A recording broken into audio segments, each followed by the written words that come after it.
quickly recovered and drove right back to the front. And here's Tom Birdie nearly going around, coming down towards the pit lane. He's going to avoid any kind of contact, and we do go yellow. His pit box now. I'd say the car going around the outside, Sheldon Creed, our second place car, robbed enough air off that rear spoiler, and that got him loose. You see him now, watch him lock the brakes up and keep that car out of the inside pit wall. Yep, nice job on that. So they'll slow down, and Michael Self for the second time we'll see. And there we have Leilani Munter going around, and it will cause a yellow and a late restart, so hold on. Mechanical earlier on. You can see the black. Yeah, you can see her path all the way down there. And here's the onboard. Just got a little bit loose. Remember now, we had 60 laps on these tires, Kevin. She did a nice job keeping that car out of the inside wall. Michael Self has won in Chicagoland for the second time in 2018, and they're crashing behind him. Decker and Graff. Look at Gilliland getting down there and trying to hang on. And then further back, coming to the checkers. So there we saw, did Natalie Decker get a little bit loose? I'm not sure. Before the contact, or did something turn her? The 77 definitely got into Natalie, and that's what turned her around. Okay. Maybe she got a little bit loose to start with. They were battling for position. They were battling for the 11th and 12th spots there. They still end up finishing 12th and 13th. Looks like there was some contact that got her loose, Kevin. See Joe into the outside wall. Natalie also into the outside wall. A lot of debris. You got loose. Nothing happened. The car is fine. I don't feel like it's great there yet, but it's much better than first practice. I feel like we need one more step, and we're going to be pretty good for tomorrow. What's wrong with this truck tonight? Give me a chance to run this thing to the checkered. There's a problem, and that is it the 54? Is Bo Lamastis.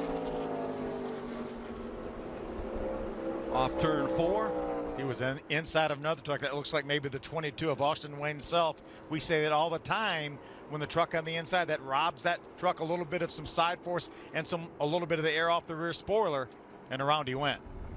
5th start for Lamastis this season, and that 54, a team he co-owns with David Gilliland. Tough break from Lamastis with that spin, but Jordan Anderson in the 3 truck will get the free pass and back on the lead lap. And this caution, I don't think we'll see any activity on pit road, Phil.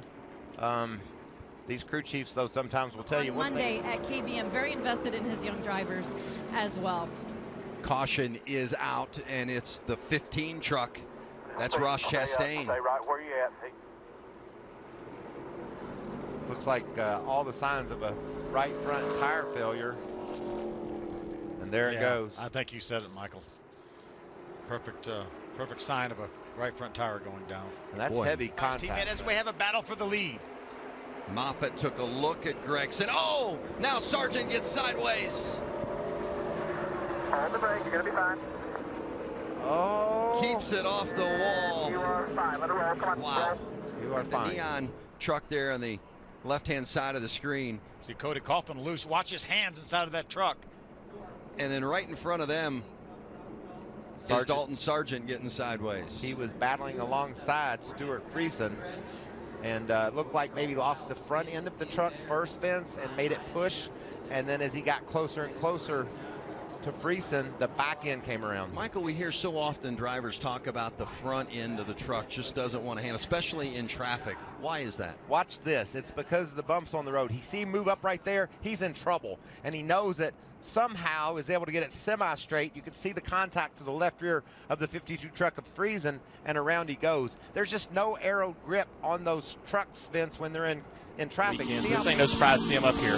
Just the 3 around. And Ryan Reed into him, as well as Tyler Reddick. That's frustrating. Tyler speeding on pit road puts you in that situation where if there's accidents, We got for damage, Earl. you're going to find yourself getting in them sometimes. A lot. You heard the answer. To protect the bottom, gets moved up. Now they're 3 wide, Dale. Yeah, 3 couldn't get to the throttle like he wanted to. Got moved up off the bottom. The 9 car's got an awesome run down the back straightaway. Get up in the middle of this here. The 3 doesn't know that they're 3 wide.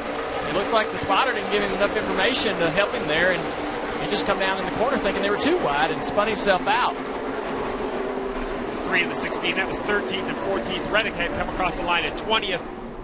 See right here, this is slow motion. Jeb doesn't know that they're 3 wide, and that's just a miscommunication or maybe not enough information. I'm not real sure, but that, or maybe he thought he was 3 wide, but in the middle. Did he think that the 2 was on his outside and that was 3 wide? He definitely didn't know there was 2 below it. Yeah, he could have gotten 3 wide and thought he was the middle lane That's guy. what I thought. Yeah, possibility. Be interested if we can get his radio, but that's tough for Jeb. I mean, not only just coming off an engagement, but he doesn't get these many opportunities. You know, so you hate to see him not get to maximize his opportunity like you think he should.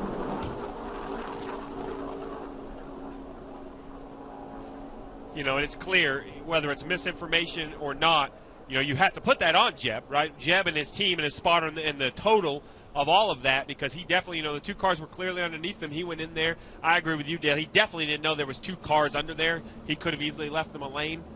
We've actually been fortunate with a couple crazy restarts. We've seen that hasn't happened more often, but then as he slides up the racetrack, the 9 of Tyler Reddick has nowhere to go. And remember, Tyler Reddick, stage 1 winner, had a bad pit stop back to 14th, had come up somewhat of a recovery, was caught speeding on the last yellow. That's the only reason why that 9 was even at the back to the front in dominating fashion, and Kyle Larson will come out and win at Chicagoland. Water and ice in a towel down the start finish line with the interviews. Cool. Really good job, guys. Thanks for making this thing better yesterday or for today. Really good job. To the bottom. Dives down to the bottom with the 42, and the caution has come out. The 11 of Denny Hamlin fired up later than 4. coming out of turn 2, turned around and inside on that inside wall. Pence here on the seam. Got the left side on the seam. Going back to the gas, he's loose. He just gets loose up there. That was really interesting because you expect to have a lot more lateral grip up on the high side running that line, and I wonder if he had the left sides on that seam just a little bit too much. Explain the seam. You talk about the seam. That's just like tar they've put in where the pavement separates, and they kind of catch you. They're slick for the cars that go across. Yeah, if the tires touch those seams, we've heard that they're a lot worse than they've been in the past. What line's he going to run? He's running behind these guys. He's stuck behind them. Oh, yeah, this could cost him a ton of... Oh, look at contact there. This could cost him a ton of time. The 18 to the inside. Here comes Newman again. Here comes Larson. Wheel this outer lane. Contact there again. The 18 slides up the racetrack. The 17 right in front of the 42. Now the 17 hindering the 42's progress. 3 laps to go. Now down to 2.